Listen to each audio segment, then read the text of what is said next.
Mazel tov to you, Oscar, and to your whole family, including Zach, with whom I spent time in Israel on our 8th grade trip a couple years ago, during which we shared lots of funny jokes and laughs with you and your friend Oliver. Oscar, I know that you will have the very special opportunity to join CBE and your peers in traveling to Israel just as soon as we are able. And in the meantime, Yesher Koach to you on this important milestone in your Jewish journey.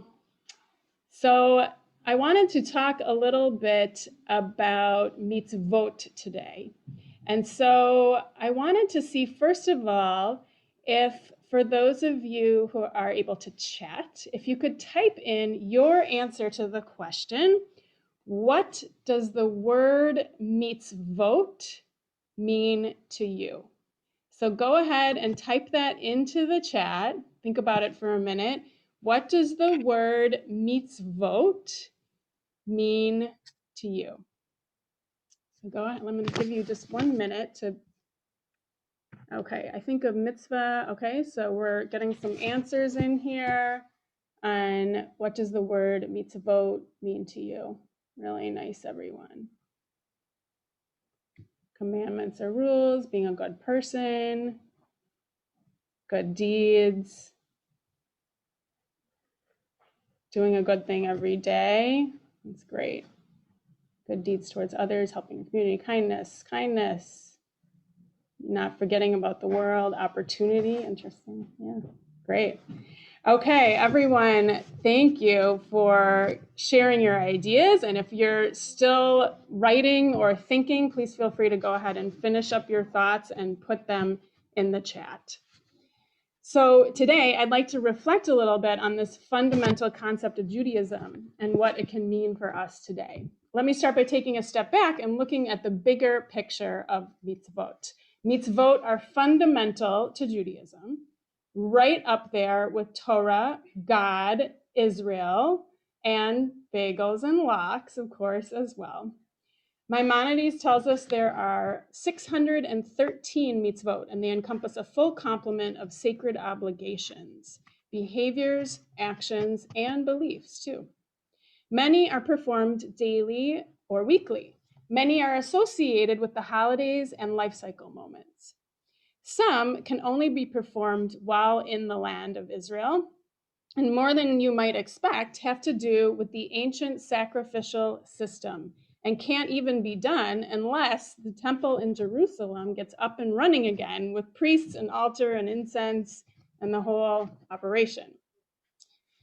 Now, this Purim at CBE, since of course we couldn't do our typical huge and festive carnival, we decided to lift up the mitzvah of Mishloach Manot. Mishloach Manot means literally sending portions. It is one of the 4 mitzvot of Purim. According to the book of Esther, which is read on Purim, the Jews celebrated their victory over the evil Haman by sending portions to their friends. So today we exchange portions of treats, meaning small bags filled with snacks, including hamantashen, the famous triangular Purim cookie shaped like Haman's hat or perhaps his ears. And so we organized Mishloach Manot to be given by our early childhood center families to the older members of our community. Earlier this month, parents donated treats. Then kids decorated bags in school.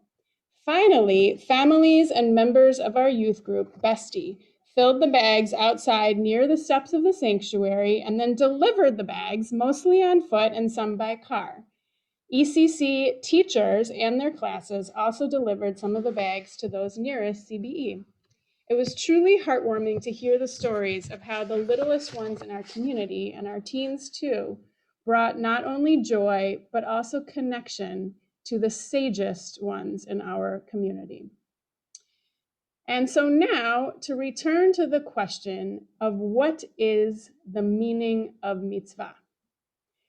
As we saw from the variety of comments in the chat, especially in the context of modern liberal Judaism, Mitzvah can mean different things to different people. I want to gently poke holes in a couple of the more common understandings of mitzvah and then offer a unique definition and thought for this year. So first I want to poke holes in good deed, and then I'll poke holes in commandments, if I may. So I grew up attending a Reform synagogue in St. Paul, Minnesota, where mitzvah was usually good deed. I think the Reform movement of my childhood sought then, as now, as from its inception, to derive from Judaism an ethical way of being in the world. So we emphasize the mitzvot that brought about a better and more ethical world. The Reform Judaism of my childhood also sought out the universal aspects of Judaism. And so we emphasize the mitzvot that any person seeking to make the world a better place might want to be doing. This universal ethical definition of mitzvot as good deeds does work well for many mitzvot. For example, one of the other mitzvot of Purim, matanot levyonim, giving gifts of food to the poor, certainly one could say brings about a more ethical world. And even mishloach manot, while not exactly ethically based, certainly falls under the category of good deeds. But many others, including the remaining two mitzvot of Purim, hearing the Megillah, the book of Esther, being read, and having a festive Purim meal, these have a more tenuous connection to the notions of good deeds and ethics. Furthermore, they are not really universal. They are very particularly Jewish. So mitzvah as a generic ethical good deed doesn't tell the whole story. But let's say you translate the term more literally as commandments, which many people noted. This definition can also be problematic, especially as liberal Jews. Liberal Judaism has recognized personal autonomy as a defining force in modern Jewish life. Mitzvah as commandment, meaning something you have to do based on what Judaism says or what God says, is a potential encroachment on personal autonomy.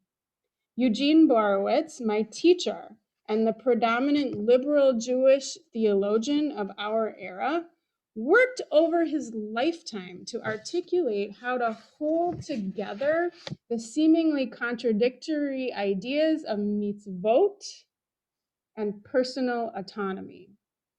He wrote in 1978 in Reform Judaism Today, within each area of Jewish observance, Reform Jews are called upon to confront the claims of Jewish tradition, however differently perceived, and to exercise their individual autonomy, choosing and creating on the basis of commitment and knowledge. So, for many Reform Jews, this line of thinking led to a conception of the mitzvot as items on a giant menu of Jewish observances to be studied and considered, and eventually subjected to Jewish individuals' choice through knowledge. As a community, that feeling very much remains the same, I think, even to this day, that mitzvot are not something we must adhere to. Rather, they're something we choose among the ones that are meaningful to us. Additionally, I think for many of us, myself included, mitzvah as commandment implies a very problematic reward and punishment theology, which points to a God who rewards those who do mitzvot and punishes those who do not. The prominent conservative rabbi, Bradley Shavit Artson, notes that many of us do continue in some way to believe that when we talk about God, We are talking about some higher power, whether or not we believe in that higher power, that works to reward good behavior and punish the bad. But Artson writes, this unstable brew of belief abandons us in times of need and betrays us in times of crisis. In other words, to view adherence to the mitzvot as a barometer for reward. For modern liberal Jews, this can lead to a sense that God has betrayed us and can even lead to an outright rejection of God, because we see all around us all the time people who do good things, lots of them, and still suffer, and bad people who are rewarded. And so accordingly, God is either woefully mistaken or impotent or just simply non-existent. Thankfully, though, there are many other ways, both Jewish and universal, to name and access a sense of the sacred without this problematic theology. So too, mitzvah as commandment can be problematic. And so what to do with mitzvah as a liberal Jew? There are some really wonderful ideas in the chat.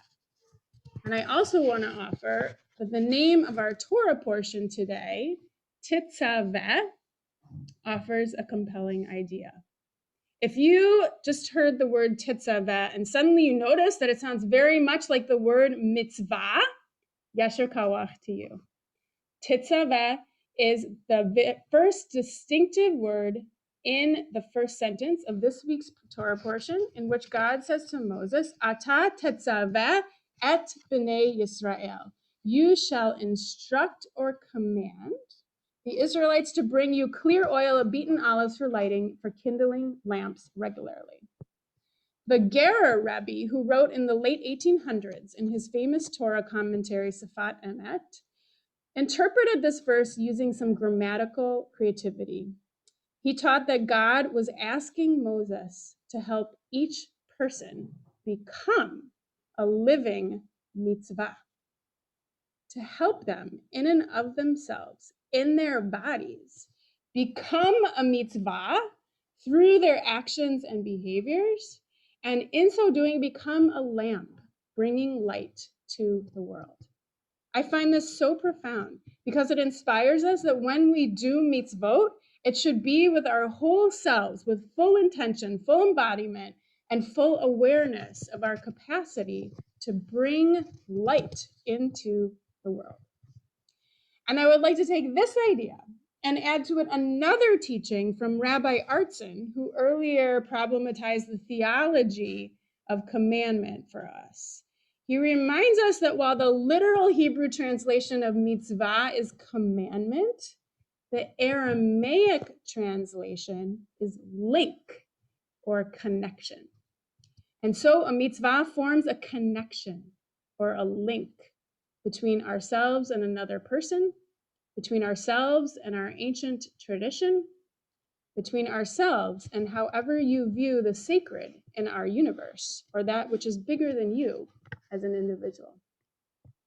And I would like to take those ideas and add to it another teaching from our bar mitzvah today, Oscar. Oscar, you shared that when we repeat things over time, we notice that they occur in a different context each time, and that these differences are meant to get our attention as to what has changed. This is exactly what happened to me this week as I participated in the mitzvah of Mishloach Manot with our community. And other years, Mishloach Manot has been for me a side note to the main Purim activities of hearing the Megillah read in a large crowd and celebrating with a cacophonous carnival, replete with many costumed toddlers reveling and devouring sugary hamantashen and playing silly games. But this year, in the absence of those activities, Mishloach Manot became front and center because it was something we could do with our whole selves, decorating and packing the bags, delivering them individually around the neighborhood and some beyond, ringing on doorbells, and handing over the bags. It also enabled the formation of beautiful connections, true links between givers and receivers. As one recipient wrote to us, in this very, very dark time, it was wonderful to have the children come to our stoop this morning to bring us the Mishloach Manot. We sang to them the Purim song, "Oh, Today Will Mary, Mary Be," and we all danced a little. This most precious moment made our life and our day much brighter and much happier. It's truly a mitzvah, and we enjoyed it immensely. Thank you all so much. And it was something that only by repeating in the context of this year, the year of 1 year into the pandemic, did I truly realize the deep healing and inherent pure kindness of Mishloach Manot. So Oscar, you told us that in repeating something old, we can learn something new. May each of us going forward seek out opportunities to do all kinds of mitzvot with our whole selves, seeking out deep connection with others, with our tradition, and with our God. And may we repeat them again and again, day after day, week after week, and year after year, finding new meaning and depth unfolding through time. Ken Yehi Ratzon, may this be God's will.